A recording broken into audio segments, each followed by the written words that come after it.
Hello friends, आज हम लोग ऑर्गेनोमेटेलिक कंपाउंड के कैटेलिसिस किस किस प्रकार से होता है के बारे में पढ़ने वाले हैं। इसके लिए कितने कैटेलिस्ट यूज़ किए जाते हैं, तो उसके लिए हम लोग देखते हैं कि हमारा सबसे पहला कैटेलिस्ट है विल्किंसन कैटेलिस्ट। विल्किंसन कैटेलिस्ट करता क्या है, इसका काम क्या होता है? विल्किंसन कैटेलिस्ट करता है hydrogenation of alkenes and alkynes. जब ये एल्किन्स का हाइड्रोजिनेशन करेगा तो ये एल्केन फॉर्म करेगा, और अगर ये एल्काइंस का हाइड्रोजनेशन करेगा तो यह एल्किन फॉर्म करेगा। तो हम सबसे पहले देखते हैं कि विल्किंसन कैटेलिस्ट है क्या, इसका फॉर्मूला क्या होता है। इसका फॉर्मूला होता है क्लोराइडो ट्रीस ट्राइफेनिल फॉस्फिन रोडियम 1। अब यहाँ पर रोडियम की ऑक्सीडेशन स्टेट क्या है, +1 है। +1 यहाँ पर कैसे, क्योंकि ये तो हमारे पास जो ट्राइफेनिल फॉस्फिन है ये न्यूट्रल लिगेंड है, तो न्यूट्रल लिगेंड है, इसके लिए इसकी ऑक्सीडेशन स्टेट क्या होगी, 0 होगी। क्लोरीन की ऑक्सीडेशन स्टेट क्या होती है, -1, तो इस कारण से रोडियम की ऑक्सीडेशन स्टेट +1 हो गई। ठीक है, ये होता है, ये 16 इलेक्ट्रॉनिक स्पीसीज होता है। फिर ये होमोजीनस कैटेलिस्ट होता है। इसका स्ट्रक्चर क्या होता है, स्क्वायर प्लेनर इसका स्ट्रक्चर होता है। अब यहाँ पर ये 16 इलेक्ट्रॉन स्पीसीज है, 16 है, तो कोई भी अनपेयर इलेक्ट्रॉन नहीं है, इसलिए क्या हो गया, ये डायमैग्नेटिक कंपाउंड होता है या फिर डायमैग्नेटिक रोडियम होता है। ये ऑक्सीडेटिव एडिशन रिएक्शन के लिए बेस्ट होता है। इसके अगर हम कोई भी ऑक्सीडेशन एडिशन रिएक्शन कराते हैं तो विल्किंसन कैटेलिस्ट उसके लिए बेस्ट होता है। अब देखते हैं कि it is used for hydrogenation of alkene and alkynes.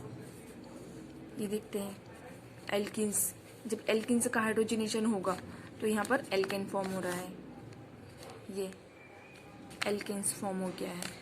यहाँ पर भी देखते हैं एल्किन्स की जब H2 और ये विल्किंसन कैटेलिस्ट के साथ रिएक्शन हो रही है तो यहाँ पर एल्केन फॉर्म हो रहा है। ये होमोजीनस कैटेलिस्ट है, जो कि क्या होता है, लोअर टेम्परेचर और लोअर प्रेशर पर वर्क करता है। इसका टेम्परेचर देखेंगे तो यहाँ पर रूम टेम्परेचर है जो कि 25 डिग्री सेंटीग्रेड होता है, और प्रेशर भी इसका 1 एटमॉस्फेरिक प्रेशर पर ही यह काम करता है। अब देखते हैं कि इसकी मैकेनिज्म है क्या, इसका कैटेलिटिक साइकिल कैसे कंप्लीट होता है।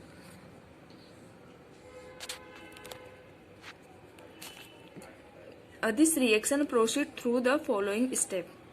नंबर फर्स्ट स्टेप में क्या होता है कि जो ये विल्किंसन कैटेलिस्ट है L4 ट्राइफेनिल phosphine, L4 PPH3। First step में क्या होगा कि जब विल्किंसन कैटेलिस्ट जब हाइड्रोजन मॉलिक्यूल या H2 मॉलिक्यूल के साथ क्या करता है, ऑक्सीडेटिव एडिशन रिएक्शन करता है, तो एक सीस डाइहाइड्राइड कॉम्प्लेक्स फॉर्म करता है। ये देखो, ये 2 हाइड्रोजन सीस पोजीशन में है, तो ये क्या कर रहा है कि सीस डाइहाइड्राइड कॉम्प्लेक्स फॉर्म करता है, जिसके कारण क्या होता है कि रोडियम के ऑक्सीडेशन स्टेट यहाँ पर क्या है, +1 ऑक्सीडेशन स्टेट है। अब यहाँ पर +1 से यहाँ उसकी ऑक्सीडेशन स्टेट +3 हो गई। यहाँ +3 कैसे होगी, क्योंकि हाइड्रोजन का -1, इसका -1 और -1, -3 हो गया, तो x -3 इज इक्वल टू 0, तो x +3। अब यहाँ पर रोडियम का ऑक्सीडेशन स्टेट +3 हो गया है, और ये 16 इलेक्ट्रॉन स्पीसीज है। 2 हाइड्रोजन ऐड होने की वजह से इसका इलेक्ट्रॉनिक स्पीसीज हो गई है 18 इलेक्ट्रॉन स्पीसीज बन गई। तो क्या हो रहा है कि इसकी ऑक्सीडेशन स्टेट +1 से इंक्रीज होकर +3 में कन्वर्ट हो रही है, प्लस इसमें हो रहा क्या है, ये 16 इलेक्ट्रॉन स्पीसीज 18 इलेक्ट्रॉन स्पीसीज में कन्वर्ट हो रही है। थर्ड होता है कि इसकी जो कोऑर्डिनेशन नंबर, या फिर वो ये बोल सकते हैं इसका कोऑर्डिनेशन स्पेयर भी +4 से +6 में इंक्रीज हो रहा है। ये हो गया फर्स्ट स्टेप कंप्लीट। अब सेकंड देखते हैं, सेकंड स्टेप में क्या हो रहा है।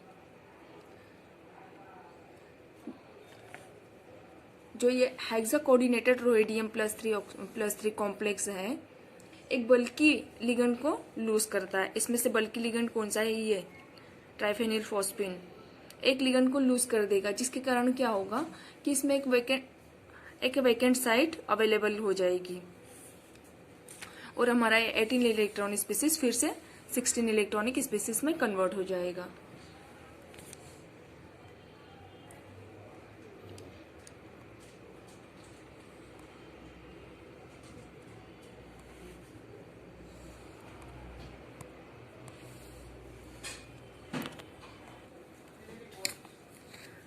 अब यहाँ पर देखते हैं कि ये लिगेंड जो है एल लिगेंड यहाँ से लूज हो गया, जिसके कारण यहाँ पर एक 5 कोऑर्डिनेटेड स्पीसीज फॉर्म हो गई, और जो लिगेंड लूज हुआ था उसके जगह पे एक वैकेंट साइट अवेलेबल हो गई। ठीक है। अब थर्ड स्टेप में क्या होता है कि जो ये वैकेंट कोऑर्डिनेटेड साइट है, 5 कोऑर्डिनेटेड साइट, इस साइट पर एक एल्केन मॉलिक्यूल अटैच हो जाता है।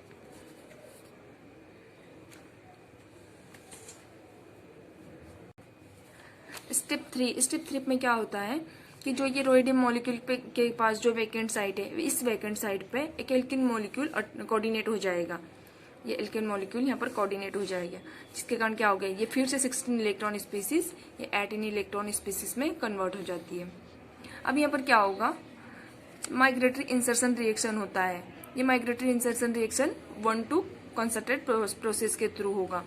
तब यहाँ पर माइग्रेटरी इंसर्शन हो रहा है, जिसके कारण क्या होगा कि जो ये एल्किल ग्रुप है, ये एल्किल ग्रुप ये R और H के बीच में इंसर्ट हो जाएगा। यहाँ पर देखते हैं RH के बीच में इंसर्ट हो गया। अब यहाँ पर 1-2 माइग्रेटरी इंसर्शन हो रहा है, तो 1-2 माइग्रेटरी इंसर्शन में क्या होता है, लेस स्टेरिक हिंड्रेंस कार्बन पर मेटल अटैच होता है। हम यहाँ पर इस वाले पे करेंगे तो ये मोर हिस्टेरिक हिंड्रेंस हो जाएगी। इस कारण से हम क्या करेंगे, 1-2 माइग्रेटरी इंसर्शन कराएंगे, जिसके कारण ये लेस स्टेरिक हिंड्रेंस वाला एक एल्काइल डेरिवेटिव फॉर्म हो जाएगा। अब स्टेप 5 में क्या होता है कि रोहिडियम थर्ड आयन का जो एल्किल डेरिवेटिव है, ये एल्किल डेरिवेटिव क्या करेगा, एल्किल डेरिवेटिव रिडक्टिव एलिमिनेशन होगा इसमें, जिसके कारण ये हाइड्रोजन और ये एलिमिनेट होकर के एक एल्केन प्रोडक्ट को फॉर्म कर देंगे, और यहाँ पर एक 3 कोऑर्डिनेटेड स्पीसीज फॉर्म हो जाएगी। ये 3 कोऑर्डिनेटेड स्पीसीज फॉर्म हो गई। अब ये जो ट्राई कोऑर्डिनेटेड साइड है,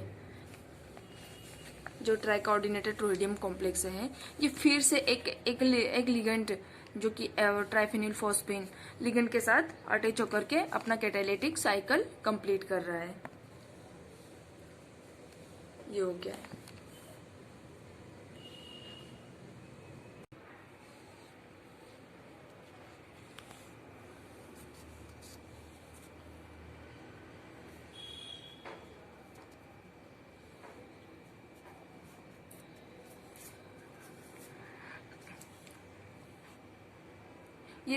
ये रोडियम का जो एल्किल डेरिवेटिव है, रोडियम का जो एल्किल डेरिवेटिव है वो क्या करता है कि एक एल्केन को फॉर्म करता है। ये हाइड्रोजन यहाँ पर आके ये एल्किन CH3CH2R इसको एलिमिनेट कर देगा, जिसके कारण से क्या होगा कि यहाँ पर एक ट्राई कोऑर्डिनेटेड कॉम्प्लेक्स फॉर्म हो जाएगा। अब क्या होता है कि ये जो ट्राई कोऑर्डिनेटेड रोडियम स्पीसीज है वो फिर से एक लिगेंड को एक्सेप्ट कर लेगा, जिसके कारण क्या होगा कि ये फिर से एक कैटालिटिक साइकिल अपना कंप्लीट कर लेता है। ये फिर से 16 इलेक्ट्रॉनिक स्पीसीज में कन्वर्ट हो जाता है। अब हम यहाँ पर देखते हैं कि Wilkinson catalyst is able to fulfil its role due to 2 reason के कारण ये अपना रोल कंप्लीट कर पाता है। फर्स्ट रीजन क्या है इसका, रोडियम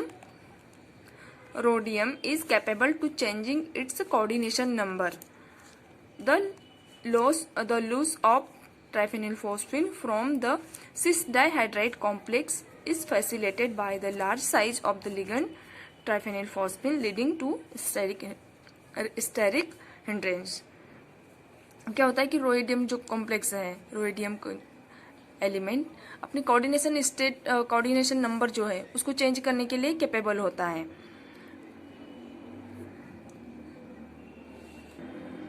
और जो सीस डाइहाइड्रेट कॉम्प्लेक्स है उसमें से एक ट्राइफेनिल फॉस्फेन को लूज करने के लिए भी कैपेबल होता है, जिसके कारण क्या होता है कि इसमें स्टेरिक हिंड्रेंस कम हो जाती है। सेकेंड पॉइंट क्या है इसका कि RH has 2 oxidation state +1 and 3 which is differ by 2 unit and are comparable stability। और इसकी दो ऑक्सीडेशन स्टेट्स होती है, एक तो +1 होती है, दूसरी +3, जो कि 2 यूनिट के द्वारा डिफर होती है और यह कंपैरेटिवली स्टेबल भी होती है, इसलिए ये विल्किंसन कैटलिस्ट ये रोल करने में कैपेबल होता है। अब देखते हैं एप्लीकेशन विल्किंसन कैटलिस्ट के एप्लीकेशन क्या क्या है। Number 1, use in selective hydrogenation of alkene and alkynes.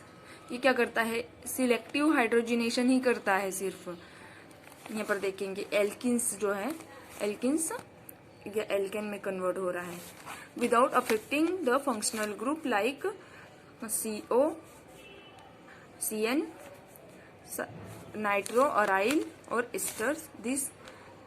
This make possible selective reduction such as.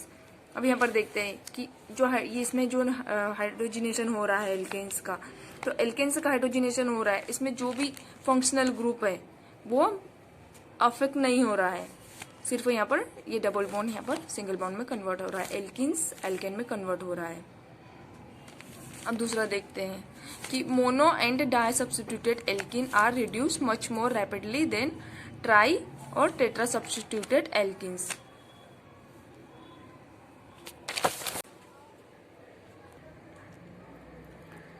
Second application, a mono and disubstituted alkene are reduced more rapidly than tri and tetra substituted alkene। अब यहाँ पर देखते हैं इसका rate of hydrogenation किसका सबसे fast होगा। ये मोनो सब्स्टिट्यूटेड, फिर डाई सब्स्टिट्यूटेड, उसके बाद ये ट्राई और ये tetra substituted. Order of reactivity, ये उसका रिएक्टिविटी का ऑर्डर है। यहाँ देखते हैं जब इसका कार्बोन्स का हाइड्रोजनेशन हो रहा है तो डाई हाइड्रो कार्बोन्स फॉर्म हो रहा है, ये लेस सब्स्टिट्यूटेड एल्केन का हाइड्रोजनेशन होगा। फंक्शनल ग्रुप ये जैसे कीटोन है तो ये एज इट इज रहेगा। यहाँ पर भी देखते हैं ये लेस सब्स्टिट्यूटेड एल्केन का हाइड्रोजनेशन हो रहा है, ये एल्केन फॉर्म हो रहा है। यहाँ पर देखेंगे तो ये एल्किन क्या हो गया, मोर टेट्रा सब्स्टिट्यूटेड हो गया। अब यहाँ पर इसमें देखते हैं तो ये एल्किन क्या हो गया,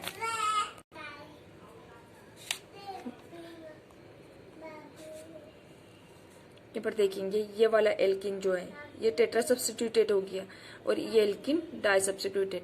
तो किसका हाइड्रोजनेशन होगा, जो कि उस एल्किन का हाइड्रोजनेशन होगा जो लेस सब्स्टिट्यूटेड है। तो यहाँ पर इस वाली एल्किन का हाइड्रोजनेशन होगा। Product will be this one. Less substituted and less steric hindrance double bond are selectively hydrogenated first। तो ये less substituted है, ये more substituted। Number third application क्या है इसका कि exocyclic double bond are selectively hydrogenated over endocyclic double bond. इसमें जो एक्सोसाइक्लिक डबल बॉन्ड होगा उसका हाइड्रोजनेशन फर्स्ट होगा एज कम्पेयर टू द जो एंडोसाइक्लिक। एंडो मतलब रिंग के अंदर का डबल बॉन्ड का हाइड्रोजनेशन नहीं होगा, जो रिंग के बाहर है उसका हाइड्रोजनेशन फर्स्ट होगा। तो ये यहाँ पर इसका हाइड्रोजनेशन हो रहा है। फिर देखते हैं cis, number 4th point, cis alkenes are reduce rapidly than trans alkenes. अब यहाँ पर देखते हैं ये वाला एल्किन्स ट्रांस है, ये एल्किन सीस है, तो ये सीस का हाइड्रोजनेशन होगा, ट्रांस एज इट इज रहेगा। प्रोडक्ट विल बी ये ट्रांस एज इट इज, सीस का हाइड्रोजनेशन होके एल्केन्स फॉर्म हो गया। यहाँ पर देखते हैं ये सीस एल्किन्स है, सीस ट्रांस एल्किन, ये ट्रांस एल्किन में कन्वर्ट हो गया, लेकिन इसका रेट ऑफ रिएक्टिविटी सीस का फास्टर है as compared to the trans.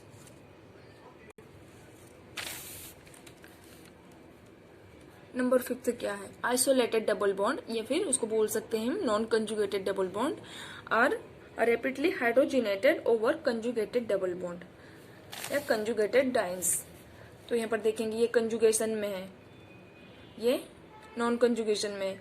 तो क्या बोल रहा है कि नॉन कंजुगेटेड और आइसोलेटेड डबल बॉन्ड रैपिडली हाइड्रोजनेट होते हैं। तो यहाँ पर इसका ये तो एज इट इज रहेगा, लेकिन इसका जो आइसोलेटेड डबल बॉन्ड है उसका हाइड्रोजिनेशन होगा और ये एल्केन फॉर्म हो गया है।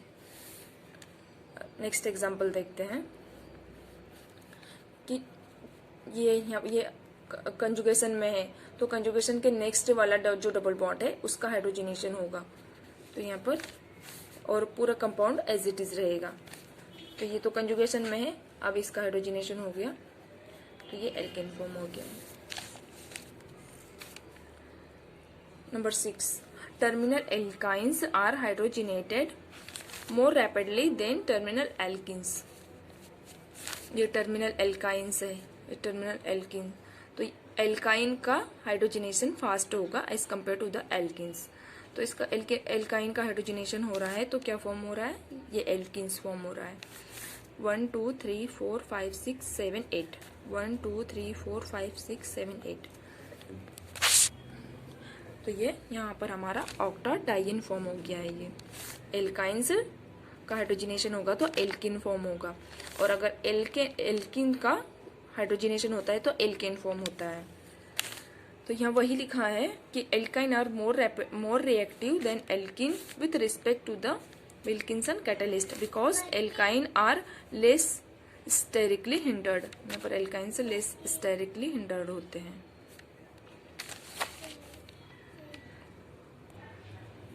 अब देखते हैं 7 एप्लीकेशन इसका कौन सा है। 7, unsaturated double bond nearer to polar functional group are hydrogenated more rapidly. जो पोलर फंक्शनल ग्रुप है उसके नियर जो डबल बॉन्ड है उस डबल बॉन्ड का ही सिर्फ विल्किंसन कैटलिस्ट हाइड्रोजनेशन फर्स्ट करेगा। तो ये पोलर ग्रुप है, इसके नियर ये वाला डबल बॉन्ड है तो हम इसको हाइड्रोजनेट कराएंगे, न कि इसको। तो यहाँ पर ये कॉम्प्लेक्स फॉर्म हो रहा है। देखते हैं, if a polar functional group attached near to double bond then rate of double bond reduction will be increase, that is OH NH2 OR group. अगर पोलर फंक्शनल ग्रुप यहाँ पर प्रेजेंट है तो उसकी रेट ऑफ रिडक्शन फास्टर होगी। अगर यहाँ पर OH ग्रुप अटैच है, NH2 ग्रुप अटैच है, OR ग्रुप अटैच है तो उसकी रेट ऑफ रिएक्शन या फिर रेट ऑफ रिडक्शन फास्ट हो जाएगा। उन कंपाउंड में हाइड्रोजिनेशन जल्दी से हो जाएगा। अब application number 8, functional group like CO, CN, NO2 are unaffected. जब हाइड्रोजिनेशन होगा तो डबल बॉन्ड का तो हाइड्रोजिनेशन हो जाएगा, लेकिन जो इससे अटैच फंक्शनल ग्रुप है वो एज इट इज रहेंगे, उस पर कोई भी इफेक्ट नहीं होगा। तो यह एग्जांपल देखते हैं। यहाँ पर नाइट्रो ग्रुप अटैच है बेंजीन रिंग के साथ, कीटोन ग्रुप अटैच है यहाँ पर, तो कीटोन और ये जो नाइट्रो ग्रुप है एज इट इज रहेंगे, सिर्फ ये एल्किन है वह एल्किन्स एल्केन में कन्वर्ट हो जाएंगे। By the Wilkinson catalyst cis addition of hydrogen will be take place. Wilkinson catalyst के द्वारा एडिशन कौन सा होगा, सिर्फ सिस एडिशन होगा, इसमें ट्रांस एडिशन नहीं होगा। यह देखते हैं, जो इस वाले डाइन का हाइड्रोजिनेशन हो रहा है तो यहाँ पर दोनों सिस मैनर में आके अटैच हो रहे हैं। ऐसा नहीं कि एक ट्रांस होगा, एक डेस फॉर्म में होगा और दूसरा वेज फॉर्म में। यहाँ पर दोनों ग्रुप ना सेम मैनर में अटैच होंगे। ये देखते हैं, ये प्लेन में है।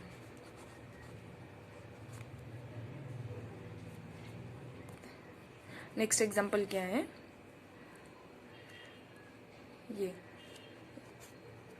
जो डबल बॉन्ड है इस पे भी जो ड्यूटेरियम आके अटैच करेगा तो ये सेम प्लेन से अटैक करेगा। ये जो डी है वो प्लेन में है, वेज फॉर्म, ये वेज और ये डेस, तो ये दोनों सेम प्लेन से आके अटैच हो रहे हैं। अब देखते हैं कि विल्किंसन कैटलिस्ट और क्या एप्लीकेशन और कौन से हो सकते हैं। तो नेक्स्ट आता है डीकार्बोनाइलेशन। विल्किंसन कैटलिस्ट क्या करता है कि ये डीकार्बोनाइलेशन भी करता है। Wilkinson catalyst can be used to bring about decarbonylation of sterically less hindered aldehyde. ये एल्डिहाइड को एल्केन में कन्वर्ट कर देता है।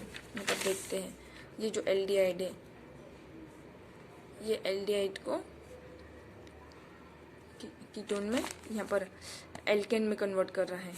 1 2 3 4 5 1 2 3 4 5 और यहाँ से एल्डिहाइड ग्रुप निकल जाएगा। तो ये हो गया हमारा विल्किंसन कैटलिस्ट, जो कि CSIR नेट और गेट पॉइंट ऑफ व्यू से बहुत इंपॉर्टेंट है।